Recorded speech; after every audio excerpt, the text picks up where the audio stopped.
My involvement in Shake's album, You Can't Kill Me, began when executive producer Dave Hamelin reached out to me because he was envisioning hearing some horns on the album. And this was my first time working with Dave, so we had to first and foremost build that trust and relationship in sending back files between each other and him ultimately hearing my capabilities as a horn player. So he would send me portions of a song without vocals, and I would layer myself over them, and then we went back and forth with some phone calls on overall textures and ideas and emotions and feelings that we were going for, and that ultimately came out on Blue Velvet and Stay. I think one of the coolest parts about it all is that I was never sent a bounce of the final track until I heard the album when it came out.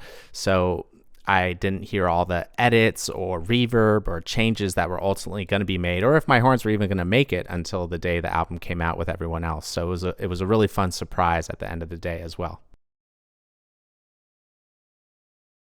Hands down, my favorite track from the album is Cocoon, and the reason why is I saw the actual physical gravitational pull that this song has over audiences.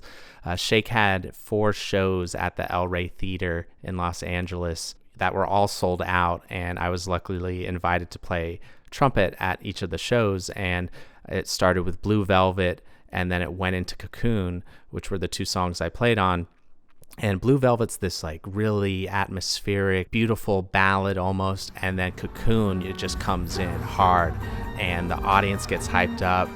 Everyone in the pit was going wild, water was being thrown, and I just saw the firsthand account of how hyped up people get with that song, and it's been like that ever since. And Martin Garrix just did a remix of it, which is absolutely Slayer, so make sure to check that out as well.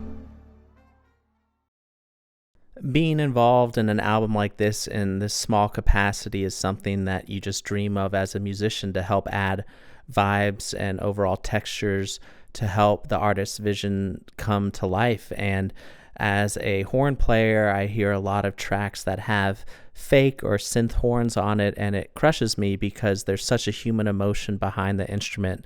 You have the tone and resonance that you just can't emit through these electronic programs, and so I really appreciate them reaching out and having me be a part of it.